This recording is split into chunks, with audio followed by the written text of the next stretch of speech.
Jerry Willis at the CNN Center in Atlanta, where it's 3 o'clock, midnight out west. Our top story is the death of William Rehnquist. The 80-year-old Chief Justice of the United States has been undergoing cancer treatment for the past year. He was surrounded by his 3 children when he died at his home in Arlington, Virginia. President Bush was informed just before 11 p.m. Eastern Time. The White House says the president will have an official statement later this morning. Rehnquist had served on the Supreme Court since 1972. He was known early on as the lone conservative on many key decisions. In 1986, President Reagan tapped him to replace Warren Burger as Chief Justice. He presided over the impeachment of President Bill Clinton. William Rehnquist would have turned 81 on October 1st.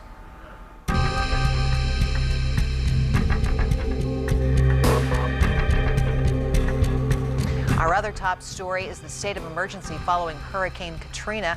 In New Orleans, some 42,000 people were evacuated Saturday, including the rest of those at the Superdome. Officials say it could take a few more days to fully evacuate the city's convention center. Stragglers continue to show up looking for a way out of the flooded city. Now that the U.S. military is in charge, Defense Secretary Donald Rumsfeld and Joint Chiefs Chairman Richard Myers will be in New Orleans later today for a briefing on the situation. Also on Sunday, Secretary of State Condoleezza Rice will be in her home state of Alabama for a first-hand look. President Bush, along with former Presidents George H. Bush and Bill Clinton, will return to the region on Monday. When the cabinet members converge on the hurricane zone, they'll hear heroic stories of survival. A few days ago, CNN's Elizabeth Cohen told us about a mother who swam in floodwaters to get her son's medicine, but was rescued and then gave birth and didn't know what happened to the boys she left behind.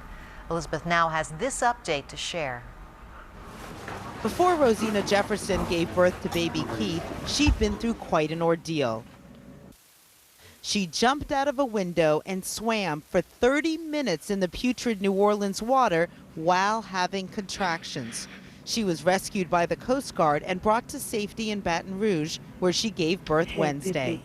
But it was bittersweet. She swam all that way to get help for her asthmatic 5-year-old son, but they became separated. I'm happy because I got this baby, but I miss my other baby.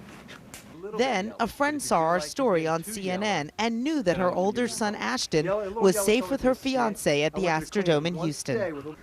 Perfect heart, perfect lungs. Can't do any better than that, okay, Mama? When Rosina was discharged Saturday afternoon from the hospital, she thought it would take days to get Ashton from Houston to Baton Rouge. What she didn't know was that a secretary at the hospital, Shannon Easley, had driven all night to Houston and back to get Ashton and Rosina's fiancé, Keith Sr. So when Shannon brought Rosina back to her church where they'd set up a nursery, and we got all of this just for you, but we got something else for you, okay?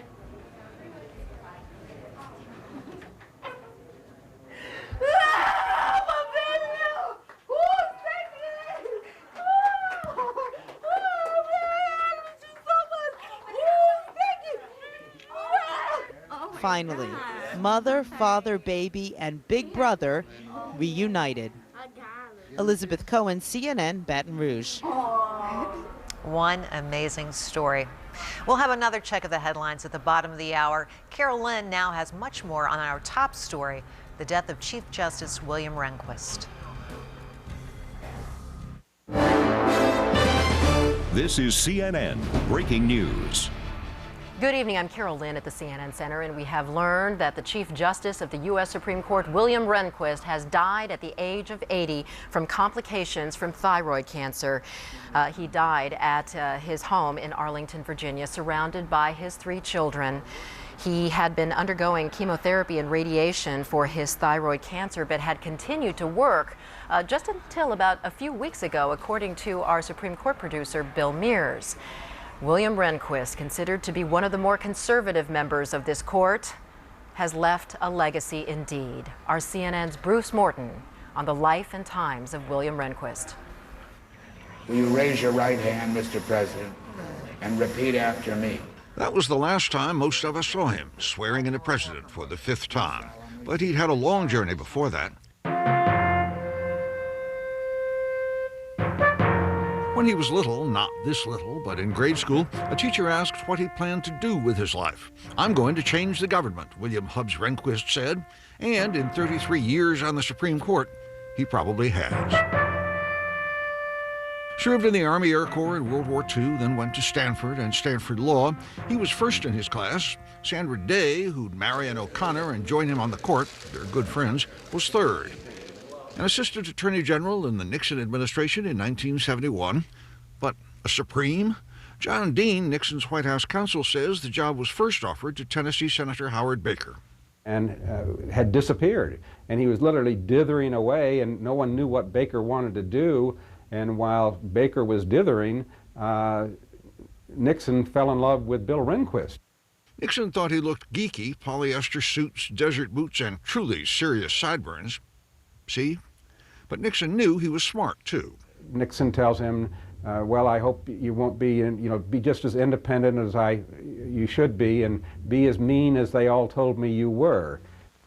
The new justice was 47. His wife, Natalie, straightened his robe and gave him a smooch. I, William H. Rehnquist. Ronald Reagan nominated him for Chief Justice in 1986. That was a tougher fight. Rehnquist tried to explain a memo he'd written when clerking for Justice Robert Jackson, the one in the middle, in 1952, saying that Plessy versus Ferguson, the doctrine of separate but equal schools for blacks and whites, was right and should be reaffirmed. Jackson joined the other 8 justices in voting no, that separate in education was inherently unequal. Still, Rehnquist got confirmed. Oh, just delighted. It's been a long summer. I'm awfully glad it's over with. I'm very glad to be confirmed. In 18 years as chief, he's led the court through some trying times. I did not have sexual relations with that woman, Miss Lewinsky. He presided at the Senate trial of impeached President Bill Clinton. The Senate acquitted. The country took a deep breath. Our work as a court of impeachment is now done. I leave you with the hope that our several paths may cross again under happier circumstances. Then an even bigger controversy. We'll hear argument now in number 00949, George W. Bush and Richard Cheney versus Albert Gore et al. Rehnquist cast one of the 5 votes that made George Bush president. Other issues? He used to be the lone dissenter, so often his clerks gave him a Lone Ranger doll. As others of a similar orientation and judicial philosophy joined him on certain issues, Justice O'Connor, Justice Kennedy, then Justice Scalia, Justice Thomas, gradually 1 became 5, and the Chief Justice was able to give the court his stamp.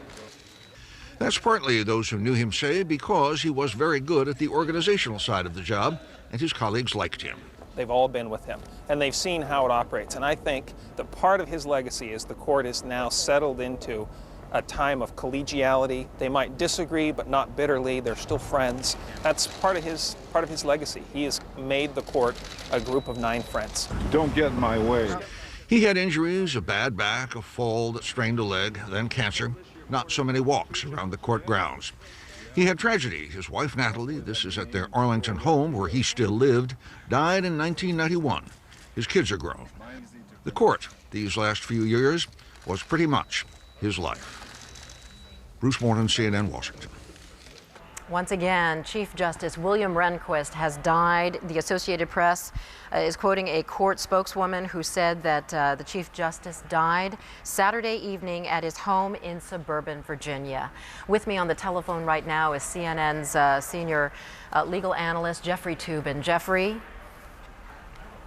Hi, Carol. Hi there. You've heard the news by now. Apparently, he has died from complications from thyroid cancer. This has been widely anticipated, would you say? It has. You know, he did not reveal the precise nature of the kind of thyroid cancer that he had, but which he announced just before the election last year. But by connecting the dots with the kind of treatment he was getting, it seemed very clear he had a kind of cancer that the average survival rate was somewhere between 3 and 6 months, and it has been about 10 months since his diagnosis was announced. So, he did a little better, I guess, than the averages, but it was a very serious cancer, and he was 80 years old, and he didn't beat it. Why is it, Jeffrey, do you think it was important either to the Chief Justice personally or to the court public relations system that when he had thyroid cancer surgery just last fall, that it was so important that they announced that he was going to be back to work very quickly? Well, he's a very proud man, and he was very determined to tough this out. Also, there's a human element here. He was 80 years old. His wife has died about 10 years ago. His kids are all grown up. He really did not have much in his life besides the court, and he faced the prospect of retiring and facing his illness as a retired, lonely man, or remaining Chief Justice of the United States. It's a lot better to be Chief Justice. Yeah, Jeffrey, you're raising a very human element in a man that has been defined as a conservative. I mean, one of the most conservative members of this closely divided court. Those are the words that are usually associated with him, not a man who seeks to have a legacy. Yes, I mean, he was the Lone Ranger. His politics, his judicial politics, have moderated somewhat in recent years as he's been Chief Justice. He has not been the most conservative member of the court. That certainly belongs to Justice Scalia and Justice Thomas. But he is certainly one of the three most conservative, and his judicial legacy is one of, I would say, incomplete triumph. He did not succeed in persuading the court of his point of view in some of the most important areas. He was the last member of the court that was one of the justices who decided Roe versus Wade. He dissented in Roe versus Wade. He has voted against abortion rights at every opportunity that he's had, but the court has never gone all the way to his position. I think that is characteristic of some issues that he just hasn't quite gotten his way. So what do you think is going to happen next, Jeffrey? How quickly do you think the White House is going to move? Boy, it's hard to know. You just wanted to go back to the personal dimension here for a second. John Roberts, whose hearings are going to start on Tuesday, John Roberts was a law clerk to Chief Justice Rehnquist, or then Justice Rehnquist. Had John Roberts been confirmed, as it looks like he will be, and had Chief Justice survived, it would have been the first time in the history of the Supreme Court that a law clerk served with the justice for whom he clerked. And that was something, by all accounts, that Chief Justice Rehnquist very much wanted to do. He's very fond of Judge Roberts and wanted to serve with him. And that was yet another reason, I think, why he didn't resign, because he wanted to have that opportunity. Now, the White House has one, possibly two vacancies to fill. By that I mean President Bush could promote one of the sitting justices and then fill that seat, or he could put someone from the outside as Chief Justice, or President Bush could nominate John Roberts as Chief Justice. Do you think the White House sees this as an opportunity, or just frankly a big headache? Oh, I think it's a tremendous opportunity. The Supreme Court appointments are one of the most important legacies of any president, and appointing a Chief Justice is a even greater opportunity for a president. Remember, we've had 43 presidents of the United States. We've only had 16 Chief Justices. So it is a tremendous opportunity for President Bush. And I don't want to sound foolish and say that they were looking forward to this, but certainly I don't think this is a burden at all. Sure, it's a complication. It'll tie up the Senate some more, but it is certainly something that President Bush, I suspect, looks forward to a great deal as a chance to put his legacy on the court. Jeffrey Toobin, thank you very much. I hope we get a chance to continue to talk to you throughout the evening. I know it's late, as this story has just broken, that Chief Justice... It's a very big story. Very big story indeed. And I want to continue our conversation, but I also want to go to CNN's producer at the Supreme Court, Bill Mears, to hear what he's been hearing tonight. Bill. Well, in a statement released tonight by the Supreme Court, a court spokeswoman didn't give too many details, just that he had passed away this evening and that he was surrounded by his 3 children, 3 grown children, at an Arlington hospital in suburban Washington. No funeral plans, of course, have been announced yet, and no details about what sudden turn of events toward his health happened tonight. Bill, there has certainly been almost a veil of secrecy around the Chief Justice's condition over the past several months. Very much so. Very few details released from the court about his condition. Just that when he was first diagnosed back in October, they had noted that he had been receiving chemotherapy and radiation treatment, but very few details, and that's pretty typical. What you see with the justices very much have their privacy and don't like to. Bill, did you think it was unusual, though, that the court or the Chief Justice's people went to great lengths to present a picture of an active judge, someone who could withstand cancer surgery and then go back to work in a matter of weeks? Yeah, in some ways.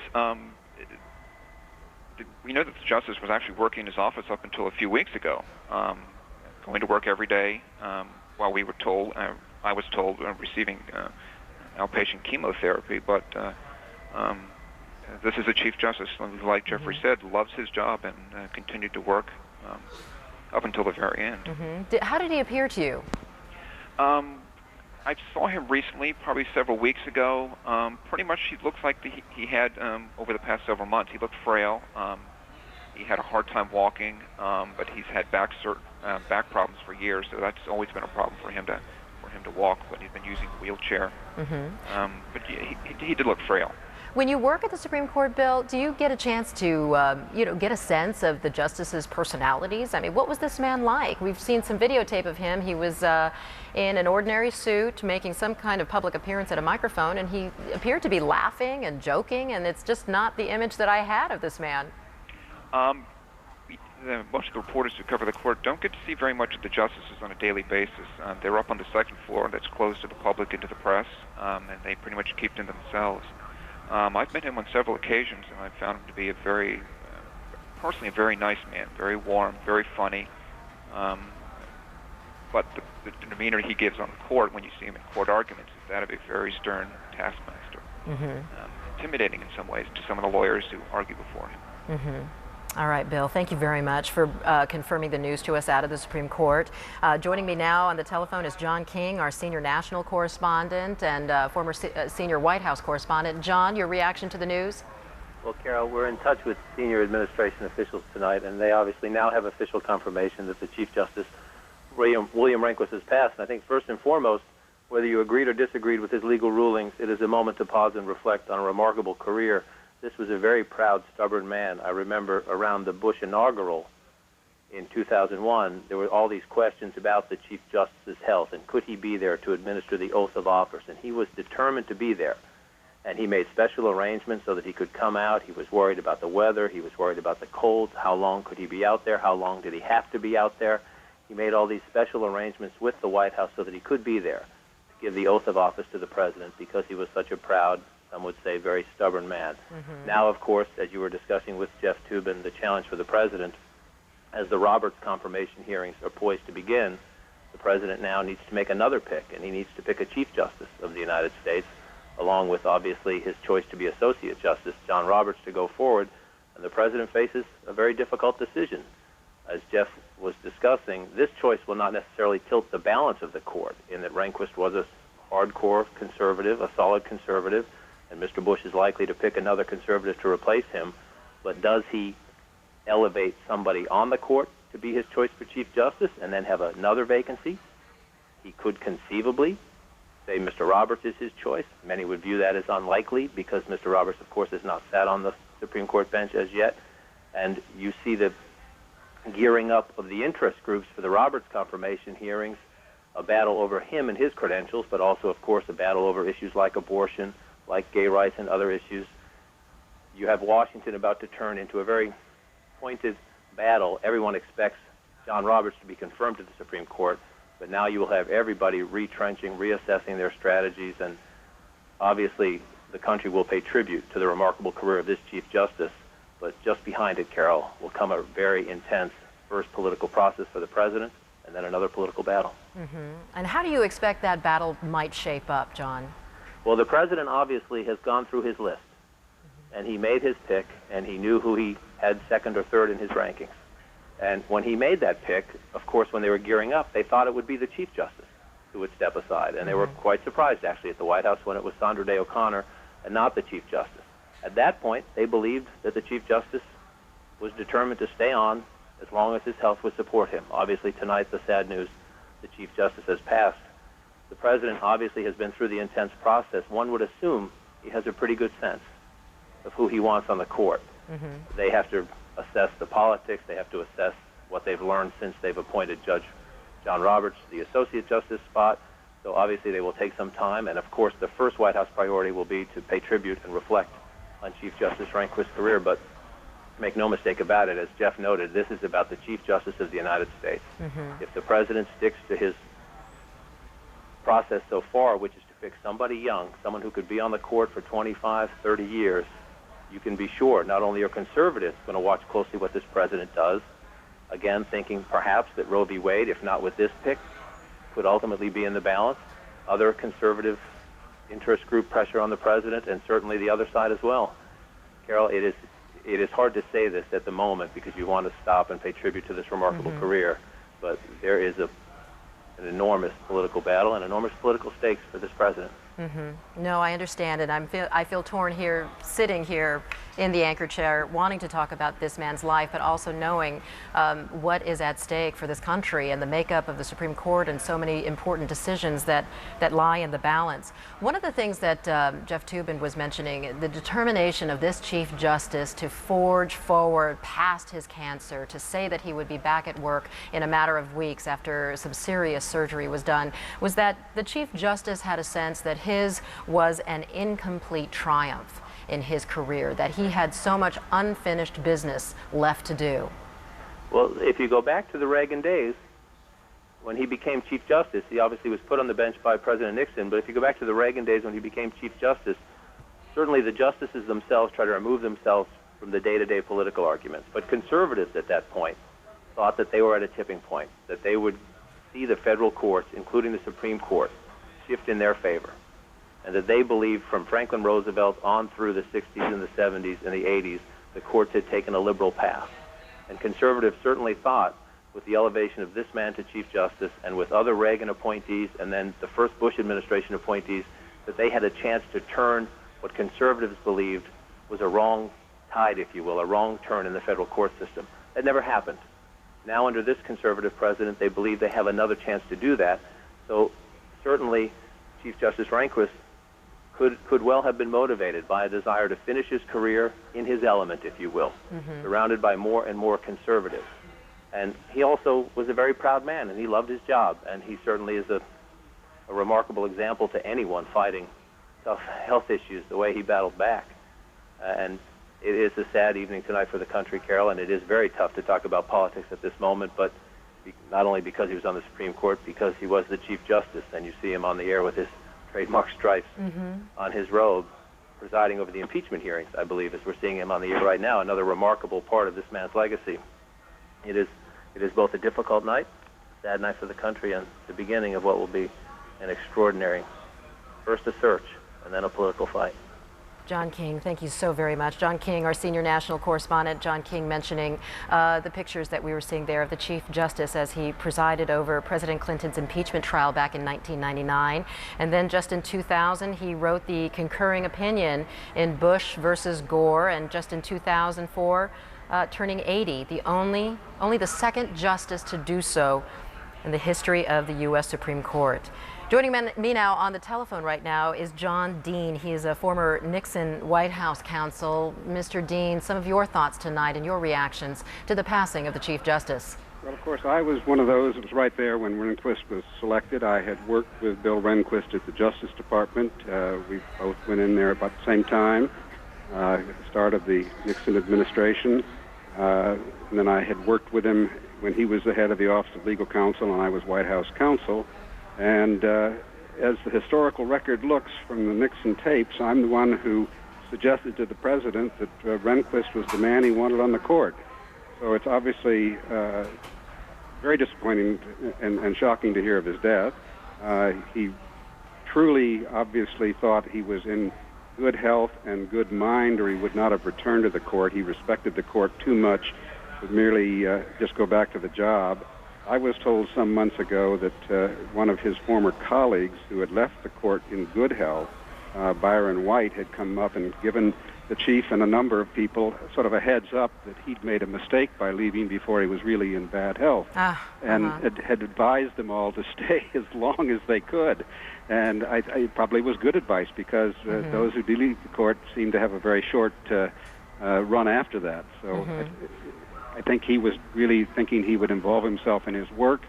And what John said, I think, is important also, that Rehnquist really didn't feel he may have completed his work and had returned to the court to try to do just that. What is if you could just take us behind the veil at the U.S. Supreme Court, these justices working so closely together, what is that environment like when one of them is facing a very serious illness? It is a member of the family. Notwithstanding philosophical differences within the court, Bill Rehnquist was particularly as Chief Justice, was a very popular Chief Justice. When he was nominated in 1986, and the backgrounding information that developed then, when he was being moved from associate to Chief Justice, showed when his colleagues were interviewed at the time how popular he was. He was something of a practical joker. He loved to play jokes on his Chief Justice, Warren Burger. Play jokes? Like what? Well, one of the things he did one time, I'm told, is he had a cardboard cutout of the Chief Justice himself posted outside on the sidewalk of the Supreme Court when he and the Chief Justice came up in the Chief Justice's limo, and there was somebody there offering to have pictures taken beside this, knowing this would just absolutely horrify Berger to see something like this.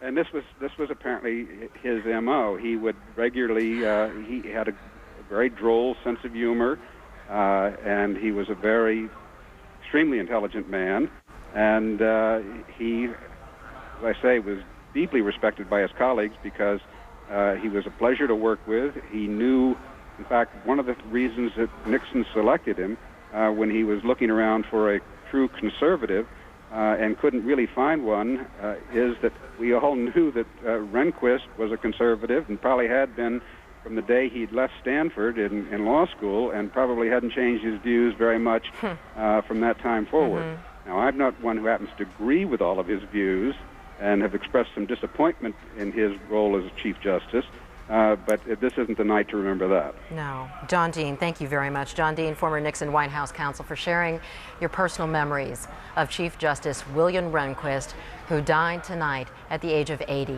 We will be right back with more of this breaking news.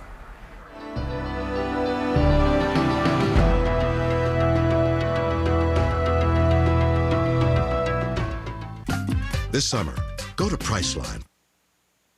Airfare. Name your own price and save up to $100 off other leading travel sites on each ticket you buy. That's it. Only at the new Priceline.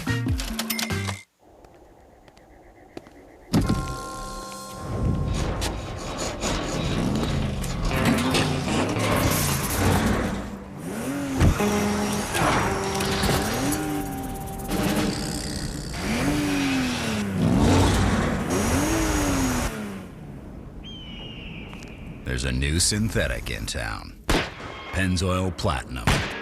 Relearn what you know about synthetic at pennzoilplatinum.com. What can you expect from a bank that's at home all over the world? That we're there just where you need us. That we turn our strengths into yours and your goals into ours. With passion for your company, for your investments, for everything that's important to you.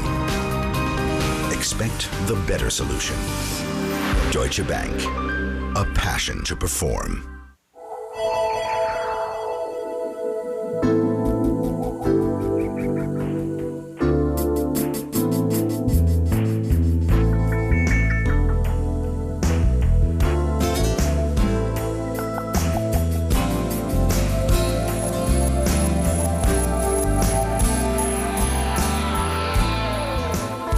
your path and share the journey.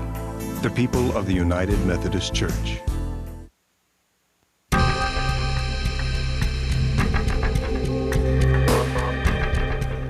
Good morning. I'm Jerry Willis in the CNN headquarters in Atlanta. CNN's special coverage of the death of Chief Justice William Rehnquist will continue in a moment, but first, the latest on Hurricane Katrina. Officials in New Orleans say there are no more evacuees at the Superdome. Emptying out the convention center will probably take a few more days, though. Altogether, some 42,000 people were taken out of the city on Saturday. Meanwhile, food and water are being dropped by helicopters to survivors as they are spotted in stagnant floodwaters of New Orleans. Search and rescue efforts have also expanded to the rural areas outside the city. And President Bush has ordered 7,000 more troops to Louisiana. With the military now in control, Defense Secretary Donald Rumsfeld and Joint Chiefs Chairman General Richard Myers will go to New Orleans later today. First, they'll stop in Baton Rouge for a briefing from General Russell Honore, who is now in charge of the situation. Another check of the headlines coming up at the top of the hour. Now, back to Carol Lynn and CNN's extensive coverage of the death of Chief Justice William Rehnquist. This is CNN Breaking News. Good evening. I'm Carol Lynn at the CNN Center, and we've had some breaking news tonight. We have confirmed that Chief Justice William Rehnquist died tonight from complications from thyroid cancer. He died tonight in his Virginia home, and we've been sharing some of the memories and the legacy of this man with our national correspondents, our legal correspondents. We're also covering yet another major story, the aftermath of the Hurricane Katrina. We will be getting back to that, but we want to explore further the legacy of this man, considered to be one of the more conservative members of a very closely divided court, and some big decisions coming up for the president himself as he thinks how to replace the legacy and the man of Chief Justice William Rehnquist. Our legal analyst Jeffrey Toobin has more on this man's life. The Chief Justice of the United States is first among equals, 9 little fiefdoms, someone once said, answering only to themselves. That was particularly true of William Rehnquist when he ended months of speculation over his resignation. I think we can trust his judgment. He has seen justices go early. He's seen justices stay late. And I think, he's got great judgment. He's got a brilliant mind, and he'll make the right decision. How he came to the court and how his influence grew over the years is part of the Rehnquist legacy. Rehnquist graduated with future Justice Sandra Day O'Connor at Stanford Law School. They both wound up in Arizona, but took separate paths to the court. He became a lawyer, dabbled in politics, supported Barry Goldwater, then wound up in the Nixon Justice Department as something of a conservative mouthpiece on legal issues. With 2 vacancies on the court in 1971, Rehnquist became the project of White House counsel John Dean. I said, here is the guy who's the epitome of being a strict constructionist. He's virtually written the definition. So I actually, on the basis of that, started quietly lobbying around the White House and suggesting Rehnquist to my friends and colleagues. Despite no judicial experience, the 47-year-old Rehnquist got the nod and some advice from the president. Nixon tells him, well, I hope you won't be, be just as independent as you should be, and be as mean as they all told me you were. In his early years, he was the most conservative on the bench, writing so many 8-to-1 dissents they called him the Lone Ranger. But he honed the conservative philosophy that would serve him well when the court swung to the right in the 1980s on issues such as states' rights and executive power. Now you see him in the overwhelming number of cases, in the majority, and so many of the things that he said 30 years ago and lost are now the law. Over time, he's convinced his colleagues to come around to his point of view in a way that few other justices have. I, William H. Rehnquist, do solemnly swear. In 1986, when President Reagan nominated him to be Chief Justice, he survived another confirmation battle. Chief justices aren't elected and they don't have agendas and so forth. You just try to do the best you can. Rehnquist's best made an almost immediate difference, bringing harmony and efficiency to a court fractured by differences in judicial philosophy that spilled into personal sniping. The court is now settled into a time of collegiality. They might disagree, but not bitterly. They're still friends. Rehnquist has his colorful side. Don't get in my way. His anonymous walks around the court, the long sideburns from years ago, the gold bars he wears on his robes, the low-stakes football pools and poker games. And he has seen much from behind that perpetual scowl. Roe versus Wade, the Clinton impeachment, and that 2000 case. We'll hear argument now on number 00949, George W. Bush and Richard Cheney versus Albert Gore. The Rehnquist legacy is mixed. He led the court to the right, but not all the way. Against the Chief Justice's wishes, the Constitution still protects a woman's right to choose abortion and a homosexual's right to have private consensual sex. Affirmative action survives. States may no longer execute the mentally retarded. On those issues, through the appointment of a like-minded president, William Rehnquist may find his ultimate vindication. Jeffrey Toobin, CNN, at the Supreme Court. All right, once again, if you're just joining us, William Rehnquist, Chief Justice of the U.S. Supreme Court, died tonight at an Arlington hospital surrounded by his 3 children after a relatively short battle with thyroid cancer. He had been receiving chemotherapy and radiation for thyroid cancer, and at least was surrounded by his loved ones in the end. Jeff Toobin was just pointing out a very complicated man, and we are getting reaction from all around. John King right now joining me on the telephone with some reaction out of the White House. John? Carol, good evening again. The White House has emailed a statement around to us. I, of course, used to cover the White House, and they've emailed a statement to me and to our correspondents who do cover the White House, saying that the President was informed shortly before 11 o'clock this evening of the death of Chief Justice Rehnquist. And that statement says that the President and Mrs. Bush are deeply saddened by the passing of the Chief Justice. And it goes on to say, a very, very brief statement, that the President will make a statement in the morning, Sunday morning. It is almost midnight, of course, 11:35 in Washington tonight. The President will make a statement in the morning after attending church services here in Washington, D.C., on the passing tonight of Chief Justice William Rehnquist. Carol? John, do you have any idea where John Roberts is tonight and how he's getting the news, if not from off our air?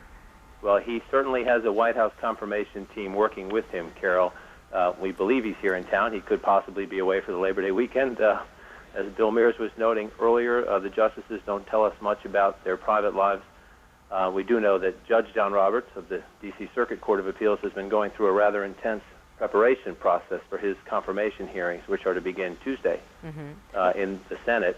And I assume on this Labor Day weekend he is both studying and trying to enjoy a little bit of peace with his wife and his 2 children. But we do assume he has been informed of this news. As Jeff noted earlier, he was once a clerk for then Associate Justice, now Chief Justice, and now, of course, the late Chief Justice William Rehnquist. So we do assume the White House has informed him, if he did not learn from some other sources on the court, of that development this evening. All right, thank you very much, John. John King reporting on White House reaction. The President was informed shortly before 11 o'clock Eastern Time that the Chief Justice had passed away. Expected to make a statement sometime tomorrow after he attends church service. Back on the telephone with me also now is Jeff Toobin, our senior legal analyst. Jeff, so the hearings for John Roberts start on Tuesday. What if there's a huddle at the White House and the President does decide that John Roberts perhaps should be the Chief Justice candidate? Do the hearings start? How does that process work? Jeff Toobin? All right, lost the connection. As soon as we get Jeff back on the telephone. Right now we have Sanjay Gupta, who's actually reporting in from New Orleans, I believe. He's been covering the hurricane zone. But Sanjay, I want to ask you, the thyroid cancer that the Chief Justice had, was it typically expected to be a better outcome than this? Well, you know, most people, there's several different types of thyroid cancer. There were 2 things that were probably working against the Chief Justice. One is the type of thyroid cancer that he may have been something known as anaplastic. We never were able to confirm that, but given the fact that he actually did not have his thyroid removed, but did have chemotherapy and radiation, that may have been a more typical course for a more malignant type of thyroid cancer. The second thing is just his age. Obviously, as you get older, you have a lesser chance of recovering A, from the cancer, and B, from the treatment for the cancer as well. We became concerned, Carol, you know, as we heard right around the time of his diagnosis, that shortly after that he had a tracheotomy, which was actually putting a hole in his trachea to insert a breathing tube. That was a little bit concerning. That's not very typical in a patient who has a low-grade type thyroid cancer. But all these things, the fever more recently, all became quite concerning. I remember thinking about the fact that these were poor prognostic sort of indicators for him, Carol. Sometimes the fever, though, could just be a complication from the chemotherapy, and it really seemed like that the Chief Justice was just marching through his treatment. I mean, he had been working right up until just a few weeks ago, according to our Supreme Court producer. So you can't really discount the will to live either. I mean, this is a man who was determined to continue life as normal. Yeah, you know, it's a good point, and it's a fair point. If in fact it was anaplastic thyroid cancer, his prognosis, his survival probably would have been shorter than the length of time that he actually did survive. So, you know, the will to survive, the hope that someone might have that they can beat that cancer, certainly important points as well. But anaplastic thyroid cancer, if in fact that's what he had, is a tough one to beat ultimately, even with the chemotherapy and the radiation. You mentioned the fever as well, Carol. Fever can be a rather benign thing, something that you can get over. But in an older person, certainly someone who's 80 years old, a fever is taken very seriously by the doctors, especially in the context of radiation and chemotherapy and this cancer. I apologize for all the noise. We are here at the New Orleans airport. Helicopters are still flying overhead. But those are some of the things that I'm sure doctors are thinking about with the Chief Justice. Sanjay, good to have you on this. Dr. Sanjay Gupta out in the hurricane zone doing some fantastic coverage for us on that other major story. But we want to continue right now with this breaking news that the Chief Justice has passed away. I have with me on the telephone right now a good friend of the Chief Justice, Ruth Wedgwood. She's a friend, a constitutional attorney, and a close confidant of the Chief Justice. Ms. Wedgwood, when was the last time you spoke with the Chief Justice? Well, you may have me slightly askew. I actually clerked for Justice Blackmun, but I had the pleasure of seeing the Chief Justice as a clerk on the court. All right. I didn't suggest that you worked for him, but I know you knew him well. He's an interesting man. He had an interesting life in the sense that when he was younger, he was something of a firebrand. You might compare him to the most tart of Judge Roberts' memos when he was 30, 31 years old. The Chief Justice came to the court from the Office of Legal Counsel in the Department of Justice. But over time, he, I think, really became a much more unifying figure in the court. He took the court as an institution enormously seriously, decorum in the courtroom, the sense of having a very strong obligation to push Congress to fill vacancies that might exist and to take account of the practical needs of the circuit courts. And frankly, I think the sadness of his death puts a great burden on the Senate that they really mustn't treat the filling of the vacancy as politics. We're now down, if Justice O'Connor has her wish to leave, to 7 justices. And at that point, you begin to worry that the court as an institution can be crippled because you don't want cases to be decided by majorities or pluralities that might then change. So it's very, very important at this point, frankly, that every normal idea of brickbat politics be put aside for the sake of the court as an institution. I want to talk more about that in just a moment, but I also want to explore more the Chief Justice as a man and how his conservative views were formed. A young man who had not changed his conservative opinions from the earliest time, as you mentioned, against abortion, against gay rights. What formed this man's opinion so early in life? Well, it's always hard to say. I mean, he was from he went to Stanford, so he was had a bi-coastal education, I suppose. He's from Arizona, and he had been involved in politics as a young man. People like to characterize folks from out west as sometimes having a more distant sense of the federal government because it's not so omnipresent in some ways. But he had a measured set of conservative views. He did think that the 10th Amendment, which reserved some rights to the states, was to be taken seriously, that there were some limits to the Commerce Clause and Congress's power to regulate under the Commerce Clause. He, I think, took a stronger view of executive power than some judges or justices might. But they were consistent views. And as I say, over time, where early in his work, I think there was some sense that he wanted to mark a line in the sand on how he differed from the Warren Court and the Burger Court. But over time, I think, with most judges, stare decisis, this idea that you want some continuity with prior decisions comes to seem a very personal burden and obligation. Did he ever express any opinions or anything that you could derive any idea of who he would want to replace him someday at the court?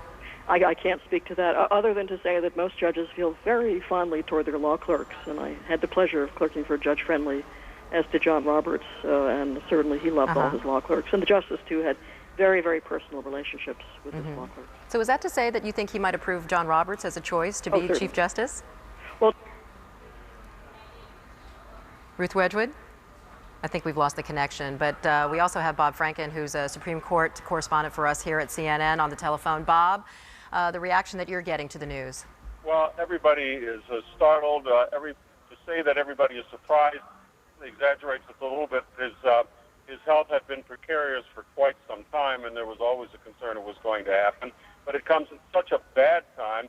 Here we're about to begin confirmation hearings on John Roberts. There had been quite a bit of speculation that Rehnquist would step down earlier this summer, and there had been talk about scheduling the hearings so the replacements for both Sandra Day O'Connor and Rehnquist could be accommodated. But that schedule now is going to pretty much go out the window. Remember now the Supreme Court is going to come back into session in the first week of October, and it's entirely unlikely that confirmation proceedings could have replaced both the justices that are supposed to be replaced. So you're saying the hearings that are supposed to be starting on Tuesday for John Roberts, who is the candidate to replace Sandra Day O'Connor, may be postponed? Well, that's not exactly what I'm saying. There is no talk of that right now, although there had been some conversation about the intense interest in the hurricane maybe disrupting things a little bit. But no, now we have two justices that need to be replaced. As we heard just a moment ago, we're in effect are going to be down to 7, and it's going to really make it difficult for the Supreme Court to function with so few justices. So now comes the big problem of naming somebody to succeed Rehnquist, perhaps even naming somebody within the court to succeed him, and then have to have still a third confirmation hearing. So it really makes it impossible to, by the time the term starts, to have a full Supreme Court play. So what happens then to the schedule? They proceed, presumably, to hear cases, and those justices who did not participate would not be able to rule in the case. Well, that sounds like a complication indeed. Bob, what are you hearing just from a personal reaction to the passing of the Chief Justice? You know, it's funny, as controversial as politics in Washington, and as hard as the feelings are on cases in court, Rehnquist was celebrated as somebody who was able to build a consensus. He had been so long the Chief Justice. There was a real collegiality there. When I had conversations with justices over time, had all given him credit for that. It was a huge length to make sure that the legal and political differences that justices sometimes really extreme did not move over into the personal realm, that they were able to use their personal relationships done, even though the division, as I said, very significant times. That's right, Bob. We're hearing that behind the scenes at the Supreme Court, behind those black robes, really just a very, very close-knit family, clearly going to be hard hit by the loss of the Chief Justice. We're going to take a quick break, and then we will have more on this breaking news. The U.S. Supreme Court Chief Justice William Rehnquist died tonight at the age of 80. I'll be right back.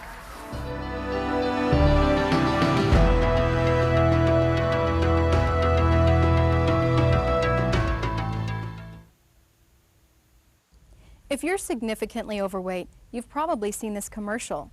When is a diet pill worth $153 a bottle? When you're more than 20 pounds overweight and every diet plan has failed. Now there's Leptoprin. She's right, but you don't have to pay $153 a bottle to experience significant weight loss.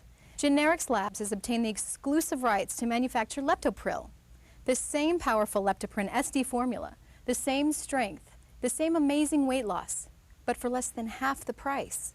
So if you're significantly overweight, you can get the weight loss you want at a price you can finally afford.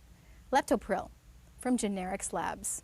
Finally, significant weight loss at an affordable price. Order Leptopril risk-free. Call 1-800-559-1230. That's 1-800-559-1230. Order Leptopril now. Call 1-800-559-1230. That's 1-800-559-1230.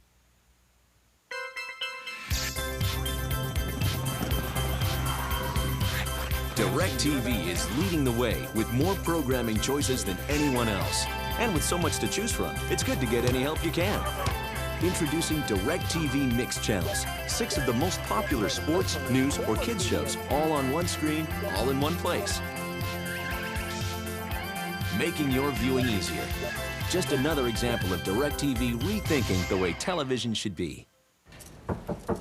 You know, DirecTV has 100% digital quality on every channel. DirecTV has top-ranking customer satisfaction. Introducing Spread the Word, only from DirecTV. Now DirecTV customers can get a free month of service for every person they refer. DirecTV offers access to over 225 channels. So spread the word. Free DirecTV services out there waiting for you. All the latest on hurricane rescue and relief efforts. Larry King, CNN Monday, 9 Eastern.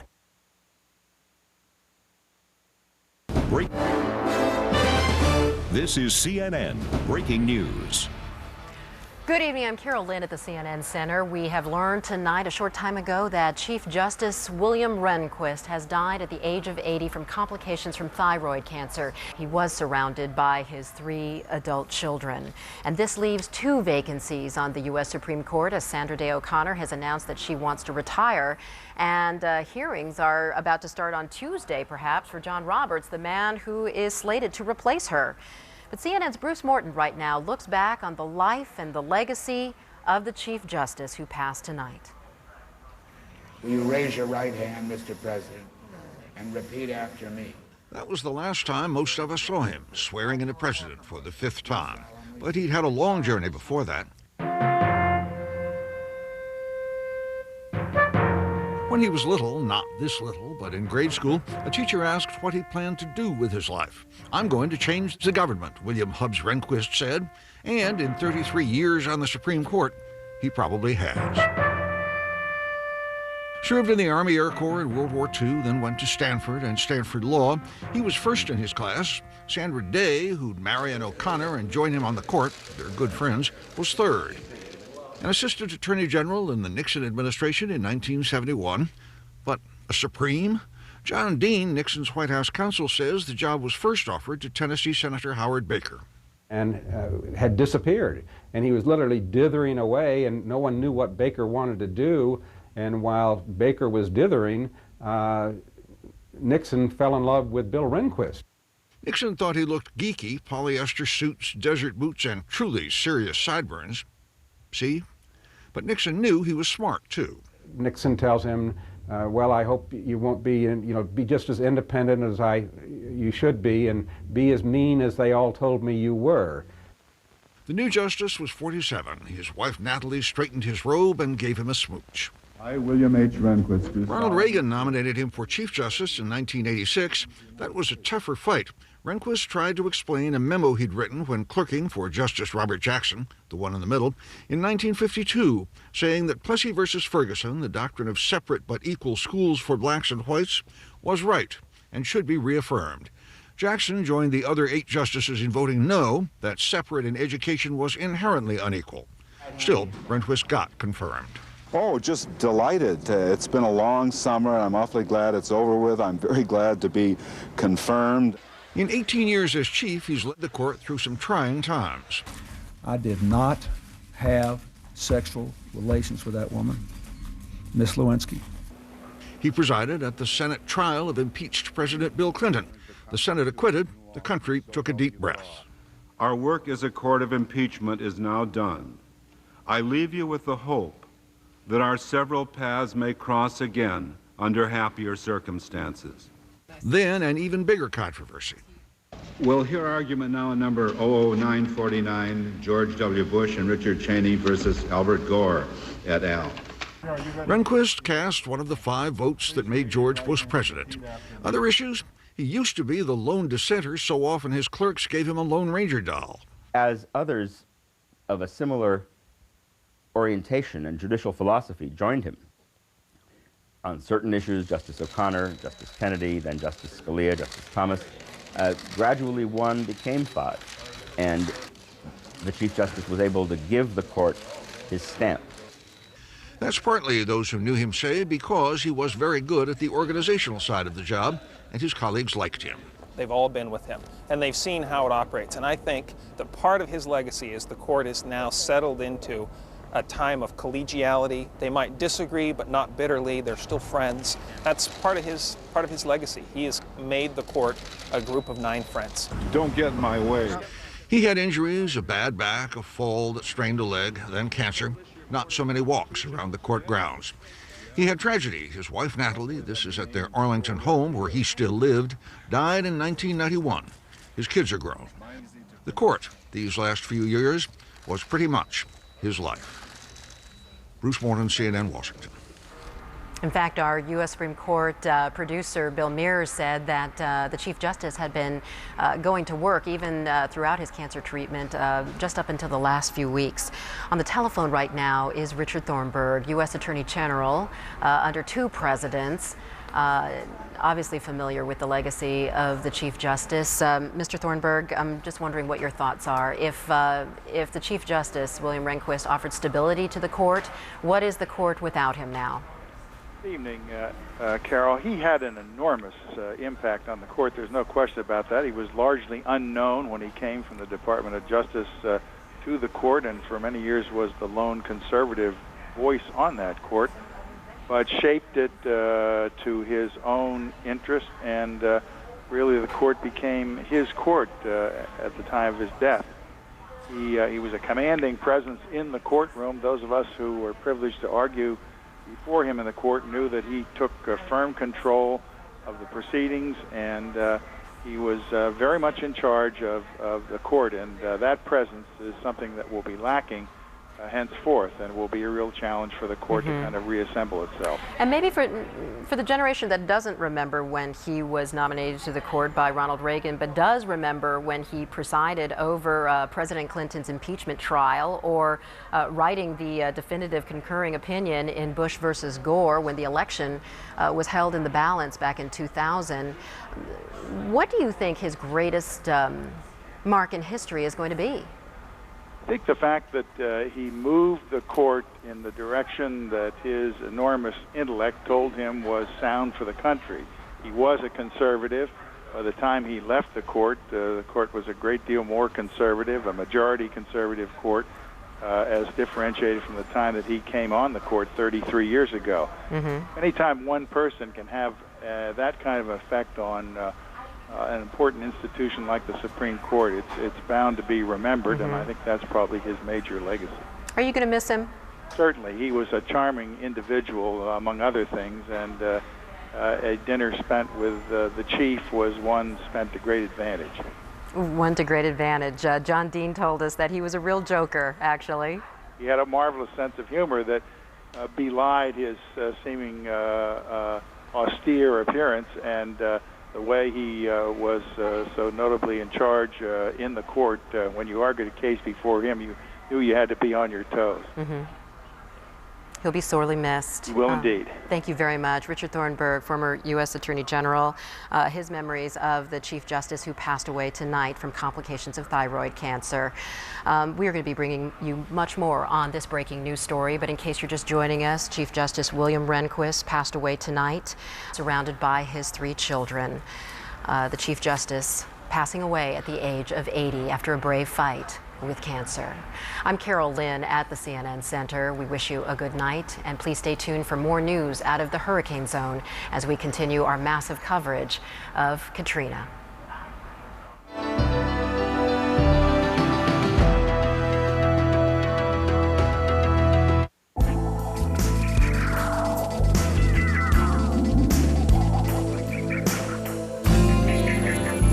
Find your path and share the journey. The people of the United Methodist Church.